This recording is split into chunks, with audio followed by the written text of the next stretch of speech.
Olá, eu sou Ayrton Aparecido Rita, eu sou aluno da Uninter, onde eu curso Teologia Interconfessional. Estou de volta hoje para dar sequência a uma série de vídeos cujo tema é conflito.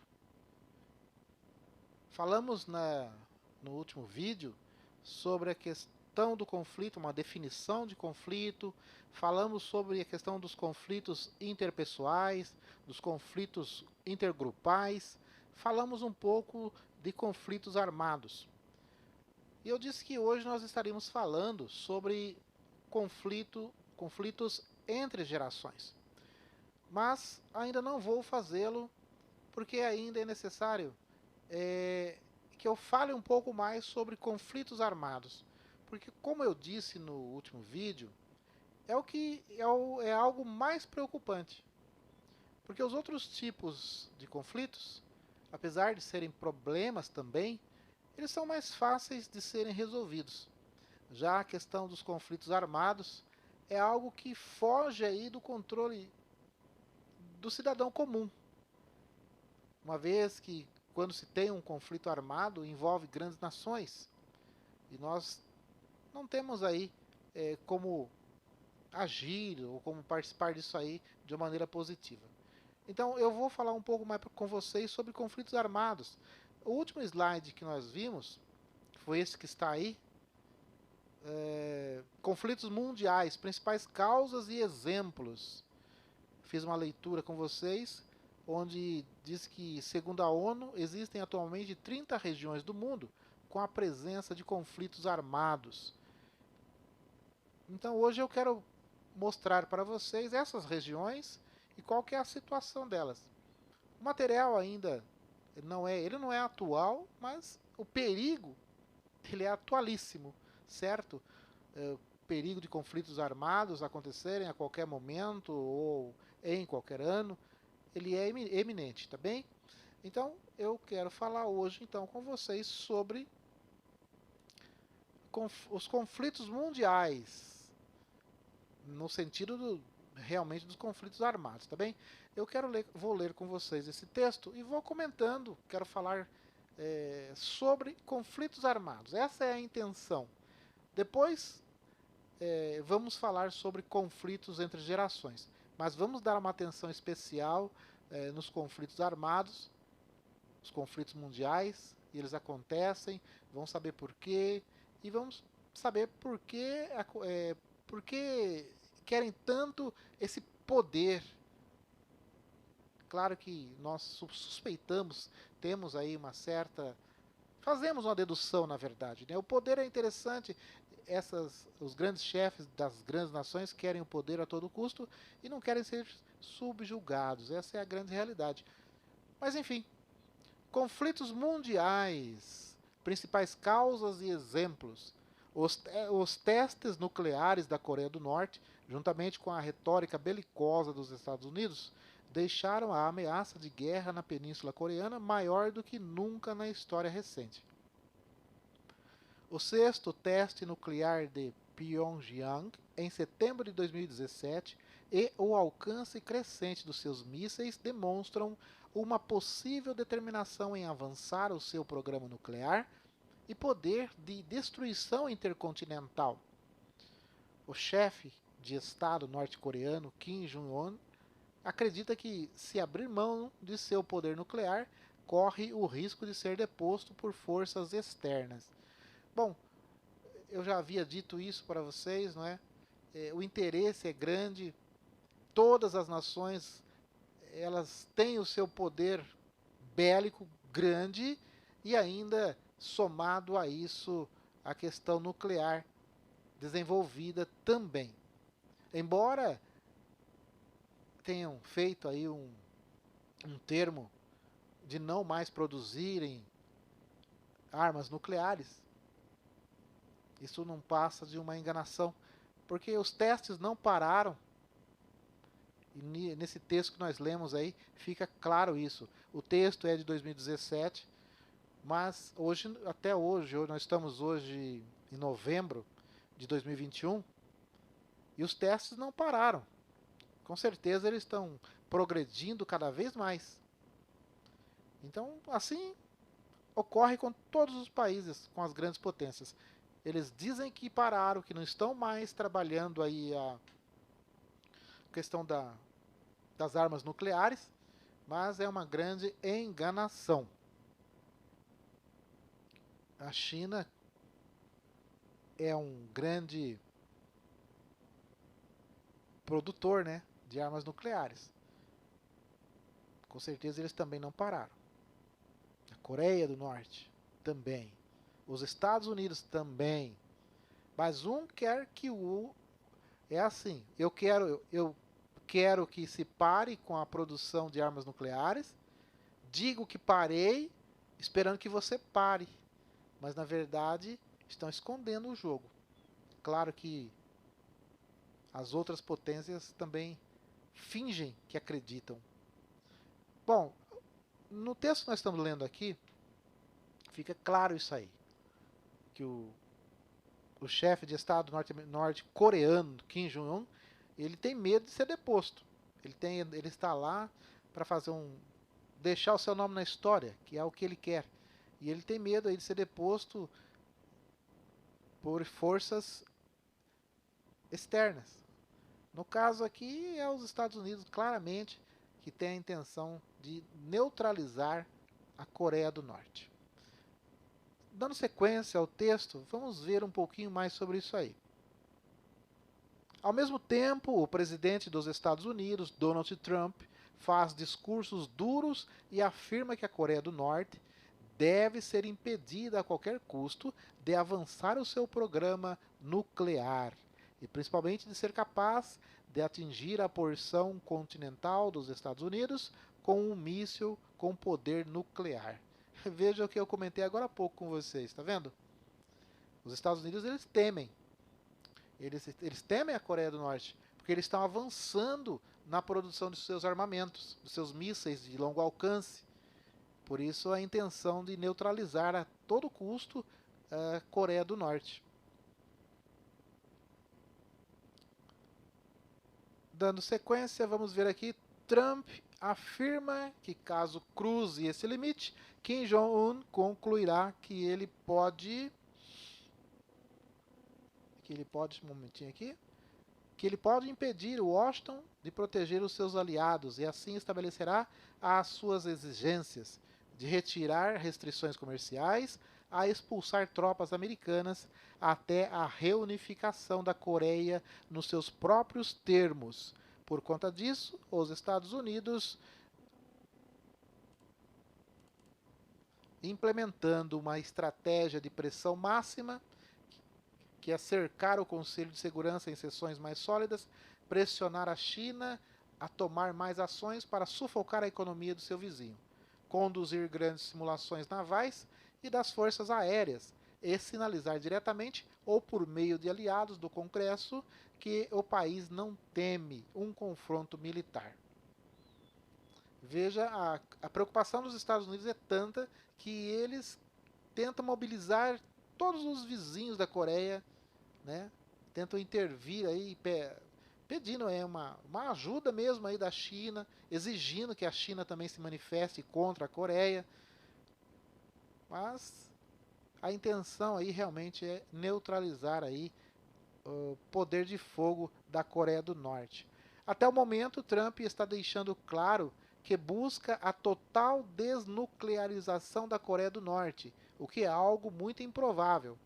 Veja, eles têm a intenção de desnuclearizar a Coreia, mas eles não estão fazendo isso, então eles querem ser os soberanos, até mesmo na questão da produção de armamentos nucleares. Muito bem, o que é algo muito improvável. Tanto a China quanto a Coreia do Sul apoiam sanções mais rígidas e estão frustrados com Pyongyang, na mesma proporção em que temem a possibilidade de uma ação militar dos Estados Unidos.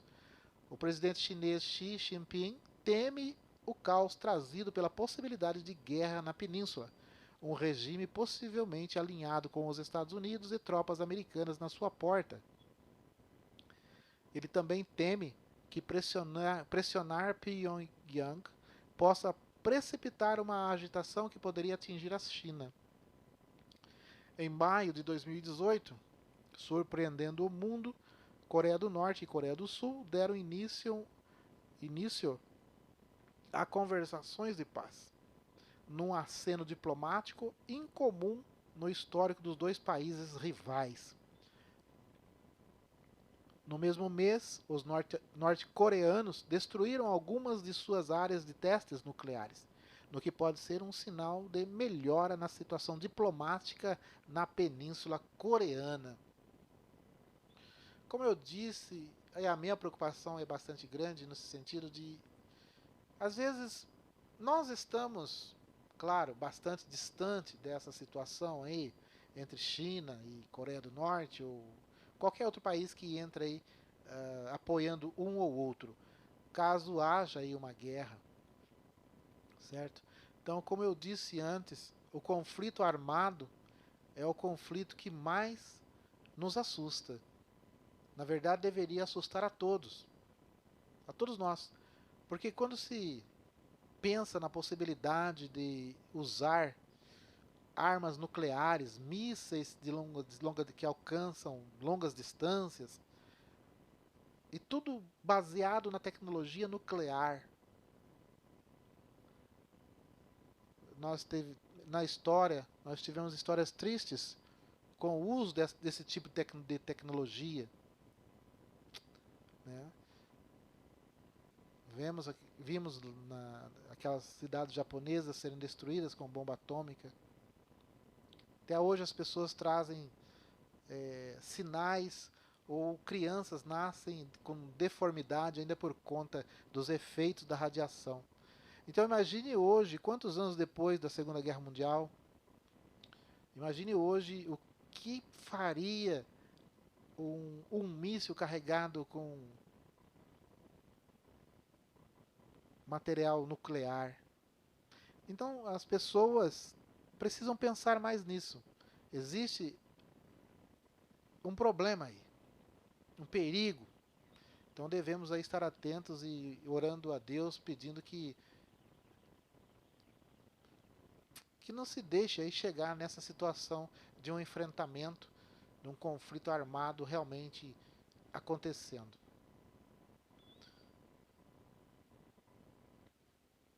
A crise Rohingya, Myanmar, Bangladesh. É o outro. Nós falamos lá atrás a questão das 30,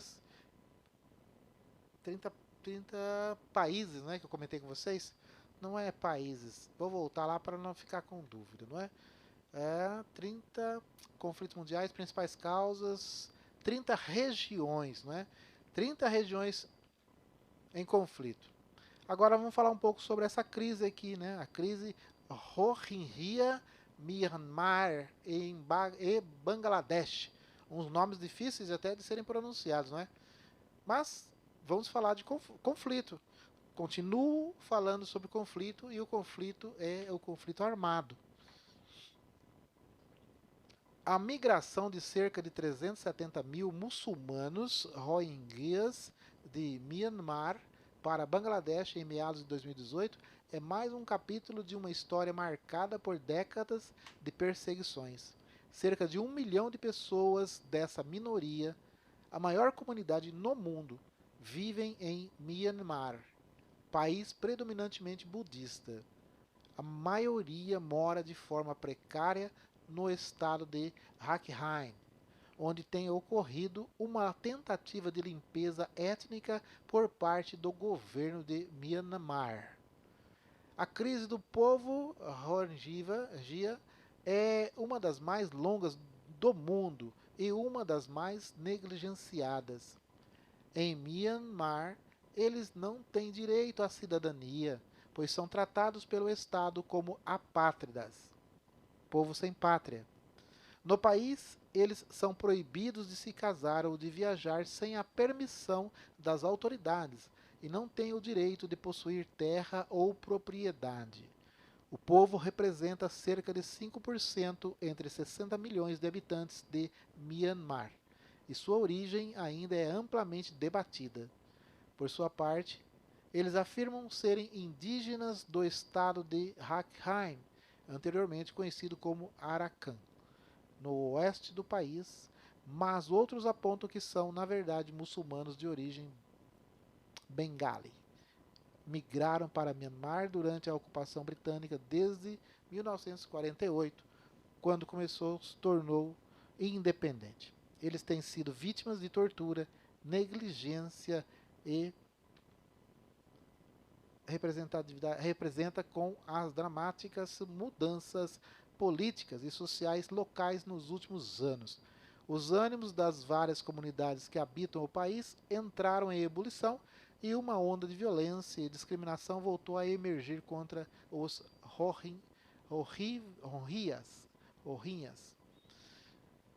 Bom, é uma forma de conflito também aqui. É o conflito étnico, racial, não é? Problema também sério. E esse problema, esse conflito, também eles caminham para o conflito armado. Esse povo aí que não tem cidadania, não tem sequer aí uma classificação. Não se sabe se são indígenas, se são muçulmanos. É um povo aí que se perdeu na história. Mas eles, quando acuados, poderão com certeza reagir. E aí vem a questão do conflito armado em cima disso aí. Após ter sido governado por uma junta militar por mais de meio século, Myanmar vinha passando por uma transição para a democracia e por melhorias no campo social. Mas a situação não melhorou para os Rohingyas. Em 2012, duas ondas de violência, uma em junho e a outra em outubro, orquestradas por grupos extremistas de maioria budista em Rakhine, deixaram cerca de 140 mortos, centenas de casas e edificações muçulmanas destruídas e 100 mil desabrigados. Veja o que eu disse para vocês anteriormente. Esse povo sem pátria, esse povo que não tem uma classificação étnica, que se dizem indígenas e outros alegam que são muçulmanos. Aí quando reagem, vem o conflito armado. E veja quantos mortos. 140 mortos, 100 mil desabrigados. Porque o conflito armado, ele obviamente que destrói. Nesse trabalho, eu vou falar sobre vários tipos de conflitos, mas quero repetir para vocês que o conflito armado é aquele que é irreversível, porque quando vem, destrói vidas e vidas e vidas. Não traz nada de bom, nada de proveitoso para ninguém. Autoridades e a polícia foram acusadas de não agir para defendê-los. Tanto as Nações Unidas quanto as organizações de defesa dos direitos humanos pedem que as autoridades de Myanmar revejam a Lei de Cidadania de 1982 de forma a garantir que os Rohingyas não continuem sem pátria.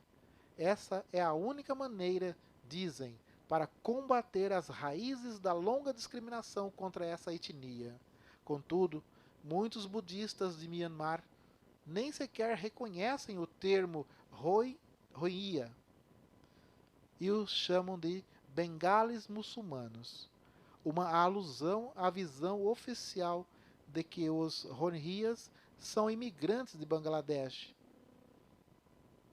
Com isso, cerca de 800 mil Rohingyas de Myanmar não possuem cidadania, e isso colaborou para incentivar os budistas a acreditarem que sua campanha de segregação e expulsão forçada é justa.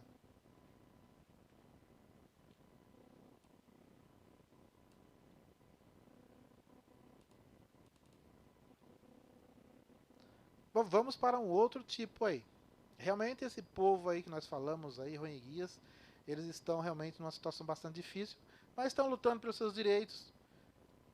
E o conflito armado ele é o que basicamente garante aí a não destruição, o não desaparecimento deles, infelizmente, até que se tome uma providência séria e que realmente reconheçam-os, né, como cidadãos aí desse estado ou desse país. O próximo conflito eu quero falar sobre o Talibã e o longo conflito no Afeganistão. Nós temos ouvido, com certeza, muitas notícias sobre esse tipo de conflito ou sobre esse conflito. O Talibã e o longo conflito no Afeganistão. A guerra do Afeganistão teve início em 1979. Veja, quanto tempo? 42 anos, não é? E depois de um primeiro período de embate entre soviéticos e afegãos, o conflito se expandiu e voltou a ganhar força a partir de 2001. Atualmente, a luta é travada entre os Estados Unidos e aliados contra o regime talibã. É bastante interessante, né, que em todo tipo de conflito, os Estados Unidos sempre está metido no meio. Não é interessante? Uma grande potência poderia fazer muita coisa, com certeza. Mas toda vez que eles se envolvem em algum tipo de problema, há muitas mortes. Então, ao meu ver, eles não ajudam, eles atrapalham, porque a forma de resolver que eles encontram é sempre jogando uma bomba ali e já resolve. Não resolve. Só aumenta aí o número de mortos. Mas sempre estão metidos no meio de todo tipo de conflito. É incrível. Os atentados de 11 de setembro de 2001 nos Estados Unidos deram início à Segunda Guerra do Afeganistão. Foram executados pela Al-Qaeda a mando de Osama Bin Laden com o apoio do regime talibã. Um dos alvos do atentado foi justamente o símbolo do poder econômico do país, o edifício World Trade Center, conhecido como as Torres Gêmeas. Nessa altura, o presidente dos Estados Unidos era George W. Bush, que promoveu a guerra contra o terror. A partir dali, os Estados Unidos iniciaram os ataques ao Afeganistão no dia 7 de outubro de 2001, com o apoio da OTAN, mas contrários à vontade da Organização das Nações Unidas, a ONU. O objetivo era encontrar Osama Bin Laden, seus apoiantes ou apoiadores, e acabar com o acampamento de formação de terrorista instalado no Afeganistão, bem como o regime talibã. Somente em 20 de dezembro do mesmo ano, o Conselho de Segurança da ONU autorizou por unanimidade uma missão militar no Afeganistão. Esta deveria durar apenas 6 meses e proteger os civis dos ataques.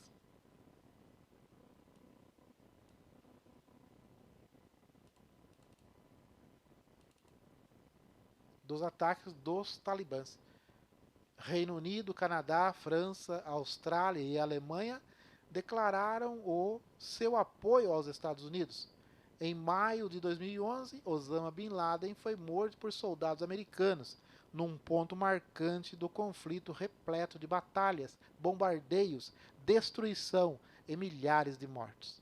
Em 2018, a nova estratégia dos Estados Unidos para o Afeganistão acelera o ritmo das operações contra uma revolta do Talibã.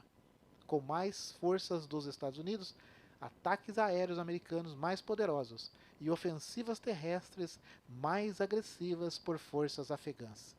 O objetivo, segundo oficiais de alto escalão, é impedir o impulso do Talibã e, eventualmente, forçá-lo a um acordo político. Por enquanto, porém, a estratégia é quase exclusivamente militar. Contudo, é importante frisar que, atualmente, o Talibã controla ou contesta mais territórios do que nunca desde 2001. Esta está mais bem equipado e, entre 2009 e 2012, resistiu a mais de 100 mil soldados dos Estados Unidos. eu comentei com vocês que toda vez que há um tipo de conflito armado, os Estados Unidos estão pelo meio. Veja que nesse conflito aí, entre os talibãs, os Estados Unidos estavam lá, com a intenção de atacar somente Osama Bin Laden e o acampamento. Evitar que se matasse os civis. Mas nessa operação morreram muitos civis. Muitos civis. Então não sei se realmente ajuda ou atrapalha. Claro que aqui a situação era um pouco diferente, porque estavam, na verdade, estavam caçando Bin Laden, né, por conta do 11 de setembro. Mas, sinceramente, não justifica, porque morreu muito mais gente nessa investida dos Estados Unidos do que o número de mortos no World Trade Center. Bom, vamos aqui ao próximo slide. É o próximo conflito, o conflito no Iêmen. O Iêmen, um dos países mais pobres do mundo árabe, tem sido devastado por uma guerra civil que opõe duas potências do Oriente Médio. De um lado, estão as forças oficiais do governo de Abd Rabbuh Mansur Hadi, apoiadas por uma coalizão sunita liderada pela Arábia Saudita. Do outro está a milícia rebelde Houthi de xiitas, apoiada pelo Irã.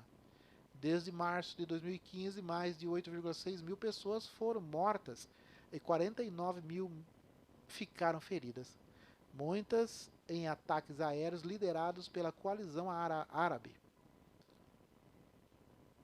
Em meio à guerra, o país sofre com bloqueios comerciais impostos pelos sunitas. Em decorrência disso, estima-se que cerca de 20 milhões de pessoas não tenham conseguido receber a ajuda humanitária enviada via portos e aeroportos e criou a maior situação de insegurança alimentar da história recente. A ONU classifica a situação no Iêmen como uma grave crise humanitária, pois além da guerra civil, há 8 milhões de pessoas em situação de fome e uma epidemia de cólera em curso, com 1 milhão de casos declarados, além dos 3 milhões de deslocados internos em virtude do conflito. Veja que mais uma região em conflito e o número de pessoas mortas é grande e as pessoas em situação alimentar precária, ou seja, não tem nem o que comer, também é um número grande, 20 milhões de pessoas. E juntando-se a isso a impossibilidade de se ajudar essas pessoas realmente por conta desse conflito. É preocupante ou não é? O que você acha? Responde para mim. Comente. O que você acha da situação do conflito armado? É ou não é preocupante? Será que eu devo me preocupar mais com os conflitos sociais, com os conflitos grupais, intergrupais, pessoais, interpessoais? Hein? Diz aí para mim, escreve aí. Devo ou não devo me preocupar com os conflitos armados? Vamos para o próximo slide, então. Nós falamos aqui sobre o conflito no Iêmen. Vamos para outra região, a Guerra Civil Síria. Vamos falar um pouco sobre isso também. Pessoal, eu quero deixar claro para vocês assim, veja, eu tenho usado algumas datas aí, porque esses slides, esses textos, eu não quis atualizar. Realmente a intenção era chocar mesmo, mostrar os números, é, causar aí um certo choque, porque esses números aí, apesar de serem de anos passados, 2010, 11, 12, 2019, mas esses tipos de conflitos armados deixaram muitas pessoas mortas. E é importante que não se esqueça disso. Por isso eu trabalhei com esses textos em datas passadas. Não quis uma atualização.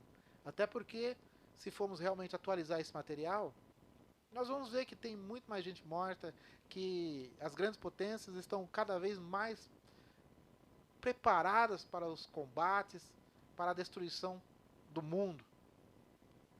Então, vamos pensar nas pessoas que morreram e vamos pedir a Deus que olhe por nós, por todas as pessoas de todos os países, porque é muito preocupante e é grave. Bom, vamos ler então aqui agora a Guerra Civil Síria. Vamos falar um pouco sobre essa região. A Guerra Civil na Síria já vitimou ao menos 400 mil pessoas. Olha só, já começa com um número altíssimo. Percebem a minha preocupação? Além de forçar mais de 5 milhões a saírem do país como refugiados, e outros 11 milhões foram obrigados a se deslocar dentro da Síria. Com a economia em frangalhos, quase 80% dos sírios que permaneceram agora vivem abaixo da linha de pobreza. Em março de 2011, um grupo de crianças e jovens foi preso em Daraa, no sul da Síria, por picharem frases com críticas ao governo. Inconformadas, centenas de pessoas saem às ruas da cidade para protestar contra as restrições à liberdade promovidas pelo governo do presidente Bashar al-Assad. Num primeiro momento, simpatizantes dos que se rebelaram contra o governo começaram a pegar em armas, primeiro para se defender e depois para expulsar as forças de segurança de suas regiões. Esse levante de pessoas nas ruas, lutando por democracia, fez parte de um movimento chamado Primavera Árabe e culminou no início da guerra civil na Síria.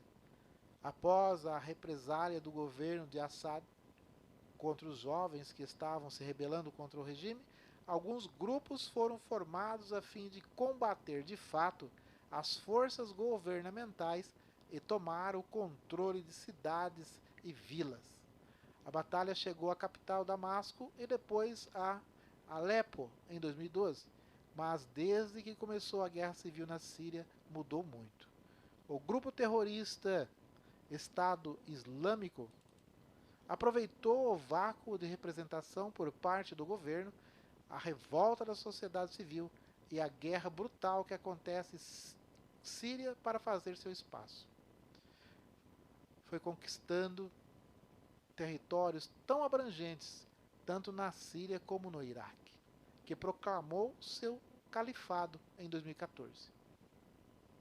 Para isso, tiveram de lutar contra todos. Rebeldes, governistas, outros grupos terroristas, como se tivessem feito uma guerra dentro da guerra.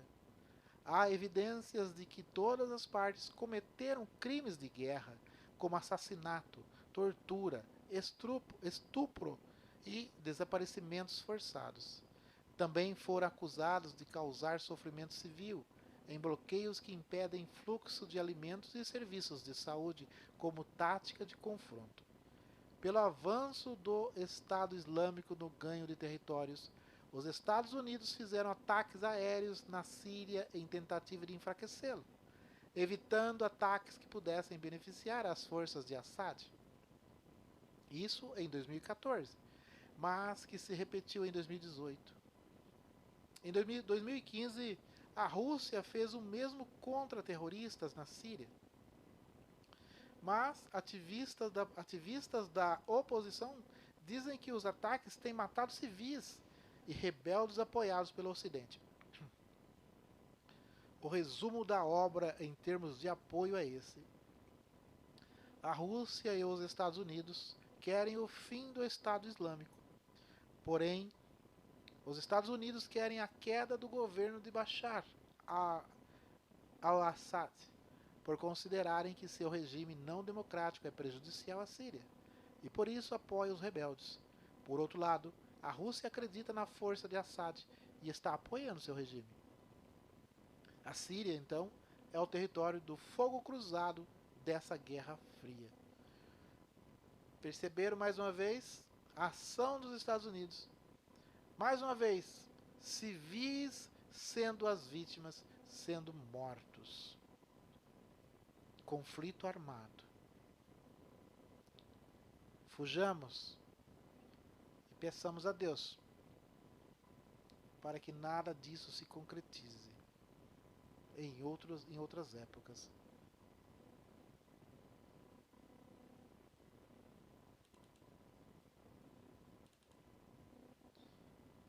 Bom, próxima região, a crise humanitária na República Democrática do Congo.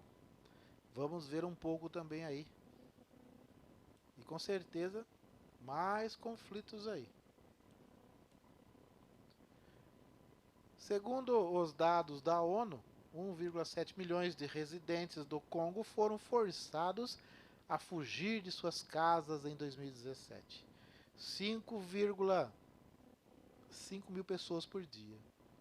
No total, o número de pessoas deslocadas atinge 4,21 milhões, com outros 7 milhões correndo o risco de fome.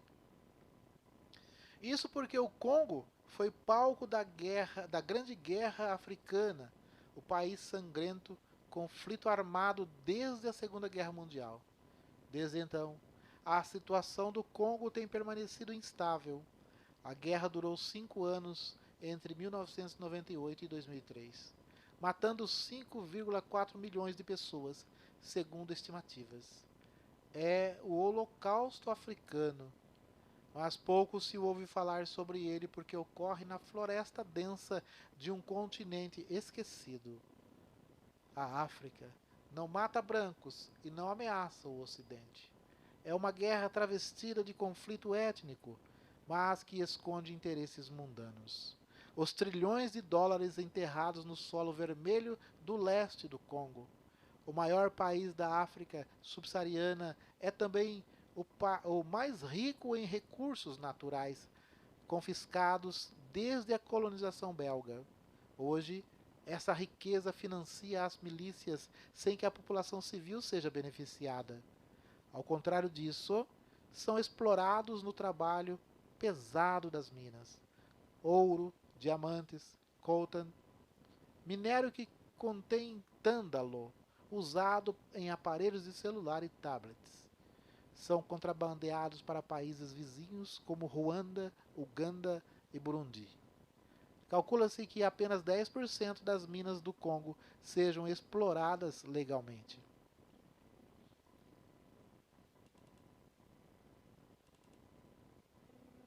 Outra região, vamos lá. Estamos falando de conflito, gente. Eu quero trazer para vocês todas as regiões citadas lá atrás que tem algum tipo de conflito armado. Por quê? Porque o armado é aquele que acaba, que destrói, certo?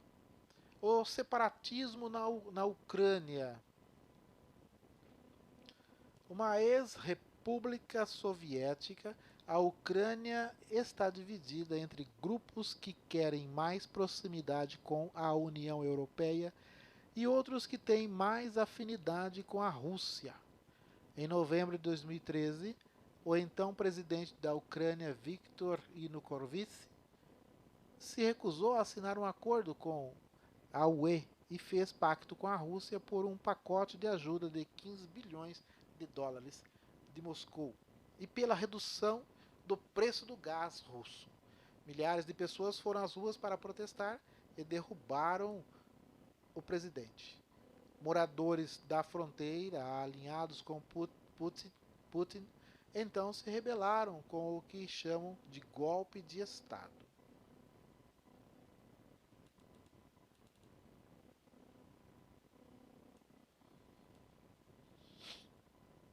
Aqui temos um mapa falando aí da Ucrânia, né? A maioria fala ucraniano, a maioria fala russo. Então a grande divisão está aqui, né?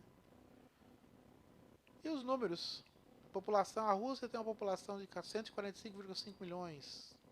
Militares na ativa, 766 mil. Militares na reserva, 22,5 milhões. A área, o orçamento. Isso aqui é apenas para conhecimento. E dizer que existem problemas aqui também. Não encontrei nada sobre conflito armado. Mas conflito onde tem gente tem conflito, e onde tem algum bem material, onde tem algum material valioso, existe uma disputa. Todos querem se beneficiar. Essa é a verdade. Bascos, catalães e o separatismo na Espanha. Olha, já estamos na Espanha, hein? A Espanha, assim como inúmeros outros estados atualmente constituídos, é um território multinacional, ou seja, é formada por várias nações ou por diversos grupos étnicos regionais com identidade nacional diferenciada àquela do país ao qual pertencem.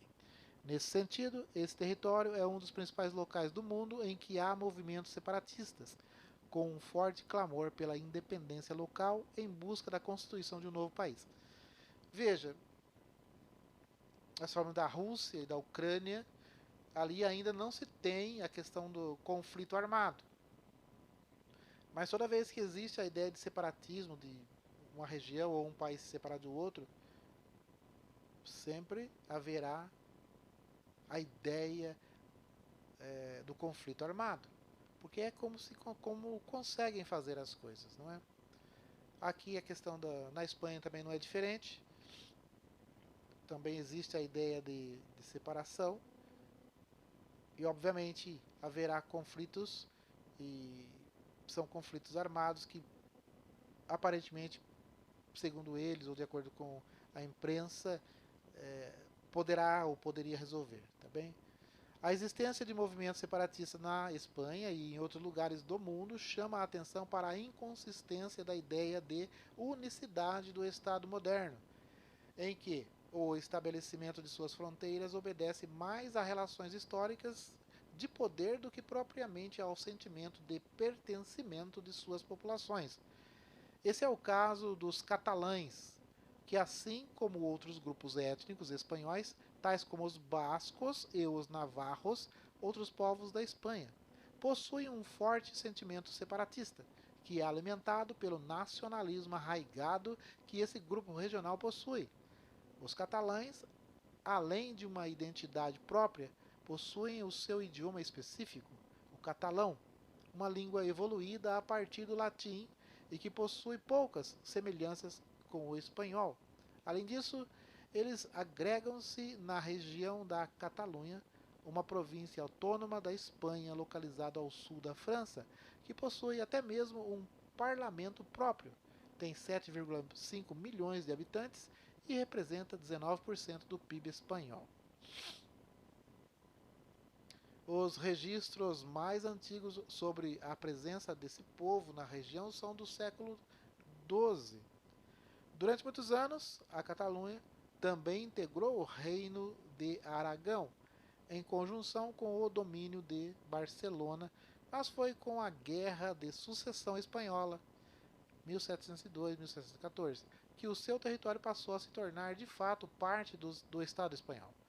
Após esse período, a Catalunha começou a se diferenciar economicamente do restante do território espanhol. Assim como aconteceu com os bascos, tornando-se um dos primeiros locais da Europa a seguir o processo inglês de industrialização. Foi uma região pioneira na primeira e na segunda revoluções industriais, urbanizando-se de forma intensa e constituindo cidades verdadeiramente desenvolvidas, com destaque para a capital Barcelona. Atualmente, a região da Catalunha possui uma economia comparável à de Portugal, abrigando muitas grandes empresas e sendo um dos principais centros comerciais e turísticos da Espanha. Essa conjuntura, somada ao fato de a Espanha ter sido uma das principais afetadas pela crise recente da União Europeia, vem contribuindo ainda mais para o acirramento das relações entre o governo local e a administração nacional. Em termos culturais, os catalães são muito diferentes do restante do país. O governo da Catalunha, inclusive, faz questão de manter essas diferenças, haja vista que o idioma oficial adotado é o catalão, que é ensinado nas escolas como a única língua nacional, tendo o espanhol apenas como um dialeto estrangeiro. Em 2010, um referendo na Catalunha estipulou a proibição sobre as touradas, uma tradição espanhola não comungada pela população catalã. Apesar de todas essas rusgas e diferenças, além das constantes pressões pela independência, é importante considerar que não há nenhum tipo de conflito armado nessa questão. Trata-se de um movimento político pacífico, em que eventuais ações de violência costumam ser fortemente repudiadas pela população. Já protestos e manifestações são comuns, mesmo sem o consenso entre os habitantes sobre essa questão, já que nem todos são favoráveis à independência da Catalunha. Veja que aqui não há, como o próprio texto diz, que não há conflito armado. É apenas um movimento político pacífico. Mas lembrando que esse povo eles estão querendo a independência faz algum tempo. Esperamos então que não haja nenhum elemento que desperte a intenção de um conflito armado. Certo? Porque, como eu disse, o conflito armado só traz coisas ruins.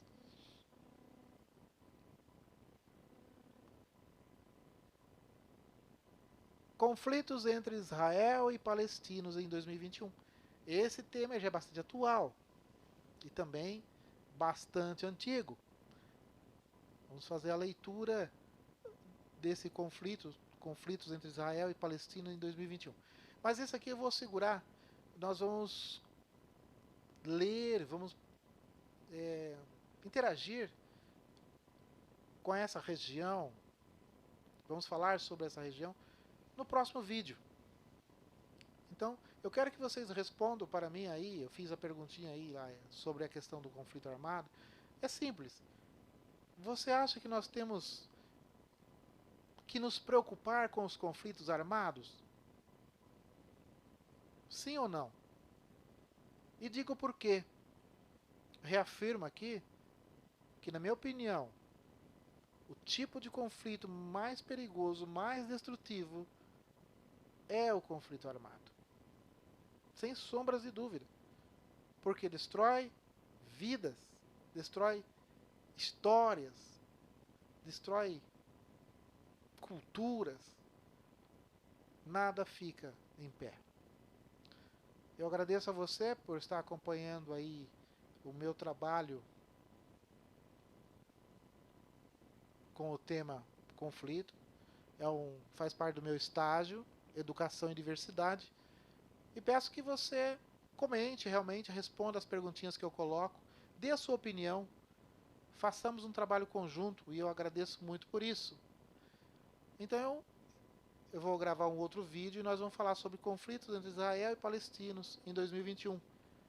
Encerrando isso, nós vamos falar dos conflitos entre gerações. É também preocupante, mas é bem mais fácil, é um assunto que pode ser resolvido, mesmo que haja diferenças entre idades, entre gerações, mas é possível. Não é algo tão tenebroso quanto os conflitos armados.